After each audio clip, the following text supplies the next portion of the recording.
Para ba sinukat, Boss Gab?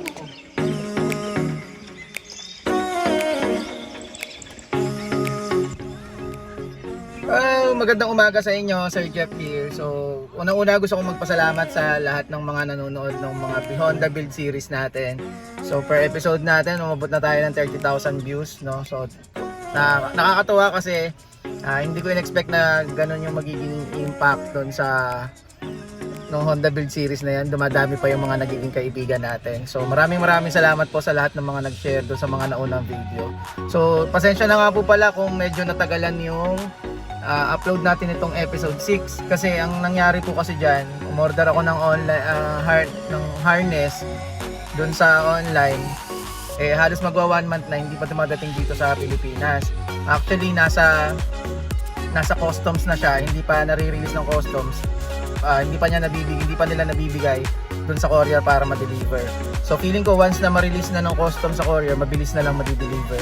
Siguro wait pa tayo ng 1 to 10 days, mga ganun, para yun yung sure. Kasi yun yung tumawag ako, mga ganun daw, by November pa nila may ibibigay. So kami ni Gabs, kasi ang target date namin, kailangan matapos namin yung sasakyan ng by December. So sabi ni Boss Gabs, okay, so gawin muna namin yung ibang parts, no? So nag-decide si Boss Gabs na gawin namin ngayong episode is yung sa EPS and yung ibang pwedeng gawin pa. So yun yung pinaka main episode natin ngayon. I-delete natin yung power steering pump, papalitan natin siya ng EPS na. So hindi na siya pan belt. So yun kasi yung power steering pump, yun yung makikita nyo nasa may gilid yun eh. So gagawin na natin siyang electronic ngayon, power steering.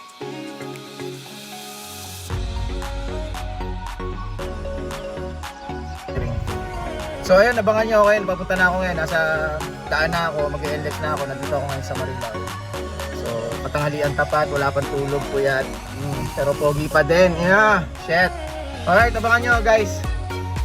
So ayan, malapit na tayo sa NLEX, sa pasukan ng NLEX dito sa may Philippine Arena. So ang ganda ng panahon ngayon, ingat lahat ng mga babiyahe. Magandang Sabado sa inyo. Today, Saturday. Bigyan natin ng makabuluhang bagay itong araw na to. Tapos mamayang gabi, inuman na naman. Right. Yun, nakapasok na tayo. Malapit na tayo sa NLEX guys. So ilang minuto lang makakarating na tayo sa grahe ni Boss Dex, sa mayabang na Boss Dex. Ganda ng panahon ngayon, ang ganda ng sinag ng araw. Grabe. Today, it's Saturday again. Babalik si Sir Jeff. Abangan niyo yung episode natin ngayon. Pasensya na ulit kung hindi nakapag-upload agad, no? Yun, nakapasok din ang NLEX. Konti na lang. So, ilang minuto lang to, malapit na tayo. Grabe. Traffic kanina dun sa Bukawi. Enjoy the view guys. Yeah. So ayun, at nandito na naman tayo sa Dex Auto Works Garage para magpaputol kay Gab. Napunta na nga ako dito kasi mag-shoot daw kami ng episode 6 namin, no? So, wala kami ma-vlog ngayon, wala pa naman yung wire. Kaya ito, tinignan ko muna yung binili ng EG. Kala niya siguro, pogi itong EG na to. Hindi bagay sa kanya, pero grabe. Binibenta nga pala ito ni Gabs. Pag interesado kayo, PM nyo lang siya. Ayan, kita nyo, tamang papogi lang ako dyan. Kaya ako nandito nga pala kasi dumating na yung order ko na side exit. Grabe, ang bilis ng delivery niyan, no? And mura ko lang nakuha. So ayan siya guys. And then ito, naka-cover pa nga dito si Azul. Sabagay may isa ka pang habang inaantay si Gabs. Tinawagan niya nga ako kanina kasi sinabi niya wala naman daw siyang tanggap. Ngayon papunta ko dito, grabe, hindi talaga nakapagtiis. May inuuna pa rin siya bukod din sa akin. Wala, sira ulo talaga itong si Gab eh. May favoritism. So ayun, at ang ginawa na nga ito ni Gabs, nakita ko lang dito pera ko siya, ito dami kong pera, pero wala, ibibigay ko yan kay Gabs kasi nabudol na naman ako ng walang yan. Dami kasing alam yan eh, kung ano mga gustong ilagay dito kay Azul, kahit mga wala namang kakwenta-kwenta, pinalalagay niya. So inaayos niya dito yung brake ni Azul, pine-brake tap niya. Yung kasing pagkakagawa namin nung una is sumasabit siya dun sa pedals, so kailangan align yung mga pipeline ng mga brake system. So ayan, after ng gawin ni Gabs yung sa brake system, ginagawa naman niya ngayon tong evaporator. Nilalagyan niya ng, hindi ko alam kung anong tawag sa putang ina niya, basta ginagawa niya. Galing daw siyang gumawa ng aircon. Feeling ko, di naman lalamig yan. Di naman marunong yan, nagmamagaling lang talaga yan. Tamo pangiti-ngiti pa siya dyan. So dito, makikita nyo yung lalagyan ng evaporator, medyo luma na nga. Kasi nga, 4 na taon na tambak yan. Ano pa naman namang aasahan nyo? Sira-sira na nga yung foam. So naisip namin, tanggalan na lang ng higaan si Benjamin. No, ginamit namin dito yung may gagamitin kami dyan na asul na foam ng Uratex. Baka naman Uratex. Nahiya ka naman. Sponsoran mo naman kami, Uratex. So ayan, ginagawa ng paraan ni Boss Gab kasi nawala yung kulit. So tinornilyo na lang muna niya to, pansamantagal. Papalitan ko yan. Kasi nga ang goal naman namin is makina muna kami and then saka na yung sa mga loob. Ma-maximize namin yung mga gamit na na-save pa. So basta dito nakita nyo bago naman yung laminated evaporator na yan. At hindi na nakapagtiis si Gab, nagutom na siya, pinakain na nga rin niya ako dito sa kanyang kape. Dito at napakasarap ng pinakain niya sa akin. Sa kanila may sabaw at hotdog lang sa akin. Ewan ko ba dyan kay Gab, madamot kahit nagaya, madamot pa rin talaga siya. Yan, tamang nguya lang ako dyan. Kunwari masaya pero hindi. Yun pala kasi gagawin niya akong driver, pulang niya. Ganyan kawalang niya yan si Boss Gab, ginawa niya akong driver. Pinuntahan namin yung sasakyan niya dito sa Honda, Biginto, Bulacan para kunin natin yung kanyang Poging SIR. Kahit siya hindi siya pogi. Nga naman, nagagrasa pa yung kamay niyan. Pumunta kami dito. Ang kinis naman itong sasakyan na yan. Grabe, swerte ang makakabili nito guys, no? Pagbukas pa lang ng makina na ng aeroplano yung nakalagay dyan. Pinunturahan nga pala yung sasakyan na yan bago niya ibenta. Kasi gusto niya, ito kasi si Gab yung tipo ng tao na palugi magbenta, di baling magastosan niya, tapos ibebenta niya ng mura. Kaya kung ako sa inyo, bilhin nyo na yan. Napakamura lang yan. Grabe, kita nyo naman interior niya, napakakinis, no? Legit na Honda SIR yan, mga kaibigan. At ito naman yung kanyang look kapag nasa malayuan. Grabe naman ang tindi niyan. Ang pogi. At ito na, ilalabas na nga itong lintik na SIR na to. Dito na napunta yung araw namin ngayon. Tinamad na siya maggumawa ng sasakyan ko. At ayun, bumalik na kami kasi dumating na yung pinakaantay naming EPS, no? EPS, ito nga pala yung ilalagay namin. Tatanggalin na namin yung anong tawag sa puta na power steering pump. Power steering pump, yan yung pinakita ko kanina sa unang video. Ito yung ipapalit, no? Tatanggalin na natin yan. So luluwag na yung makina. Kasi yung goal natin is maganda yung engine bay natin. Ayan. So dito, ayan, nagbebenta siya ng mga pipeline. Tungkol pa rin yan sa brake system natin kanina, sa brake tap. So ayan, yung makita niyo yung dalawang mahabang linya na yan. Yan yung preno papunta sa likod. May ginagalaw na naman dito si Gawas Gab, yung mga fittings. Ewan ko kung ano yung tsura. Mukha lang dugyot dyan, pero maganda yung kalalabasan yan guys pag natapos. Yung mga wire na yan, inayos na ni Boss Gabs yan. So, hindi naman makikita yan kapag nabalutan na ng mga internals natin. So, hayaan nyo na lang, huwag nyo na lang pansinin. Kung napapangitan kayo, bahala kayo sa buhay nyo. Eto, ayan, pinaklas niya uli yung condenser.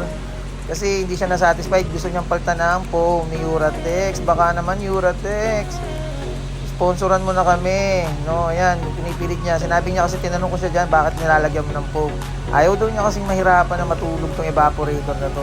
Hindi. Baka daw kasi kailangan walang hangin na lumalabas dyan. So, pinamitan din rin ng rugby. Kita niyo, ang dami niyang sinasabi niya. Mahilig kasi nagra-rugby kasi talaga yan si Boss Gab. Kaya tignan mo ganyan yung tura niya, mukhang ano. Kinakamay pa niya yan. Tapos mamaya didilaan niya yan. Ganyan siya kalupit. So ayan, nabalutan na ni Boss Gab ng Uratex. Baka naman ulit Uratex. Sponsoran mo naman kami. Ginamit ka namin. Yan, kita nyo.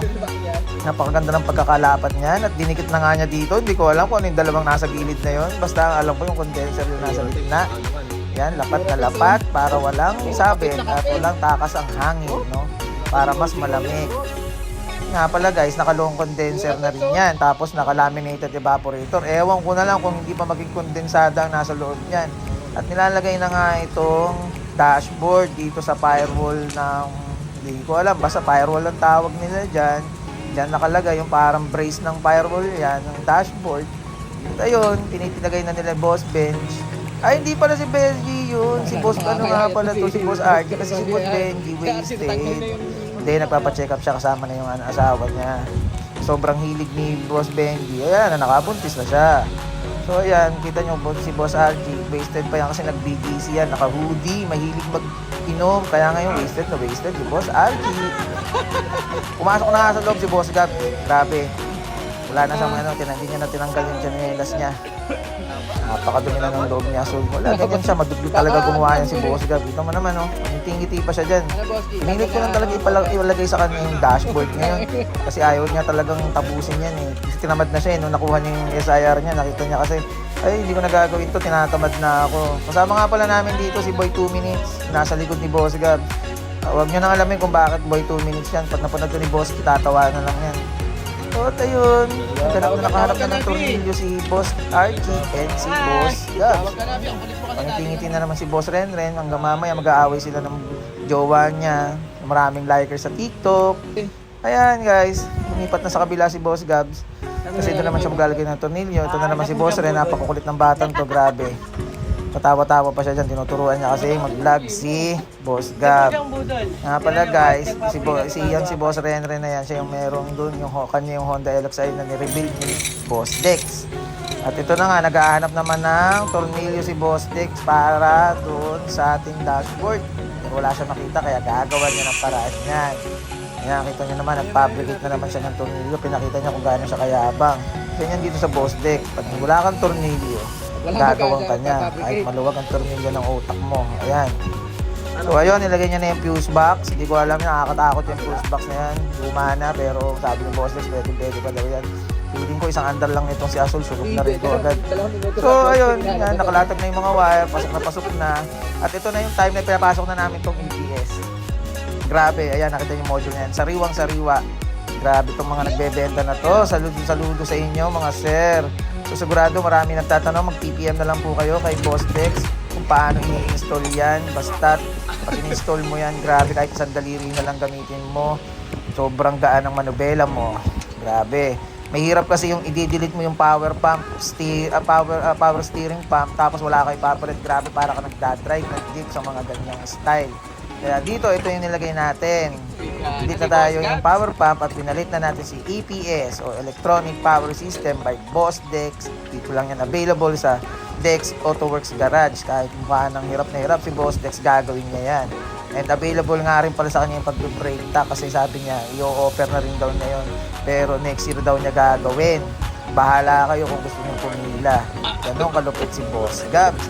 So nakailang take nga pala yan si Boss Gabs kasi sobrang bigat nitong EPS. Kaya inuna niya muna yung bracket. Hindi niya kasi mailagay eh. Nagmamagaling kasi yan eh. May module nga pala yung EPS na yun. Pag tinanong nyo paano nagwo-work, hindi ko alam. Putang ina, basta wala ng power top yan. At ito na nga, nailagay na yung sa steering column. Nailagay na yung pihitan na yan, hindi ko alam ano nga yung H-plaster, nailagay na yan. Yung manubela muna yung ilalagay ko, yung lumang manubela, wag nyo na i-bash, papalitan ko na yan. Uunahan ko na kayo, wag nyo i-bash yan kasi JDM yan, JDM number 1. Oh, diba? Ang cute. Oh, kalawangin pa yan. Kung bash nyo na. Pangit ng loob, no? Tingnan natin pag natapos, mga gago. Ito na nga kami at natapos ang araw namin na walang kakwenta-kwenta. Salamat sa panonood sa episode 6, guys. Bye-bye!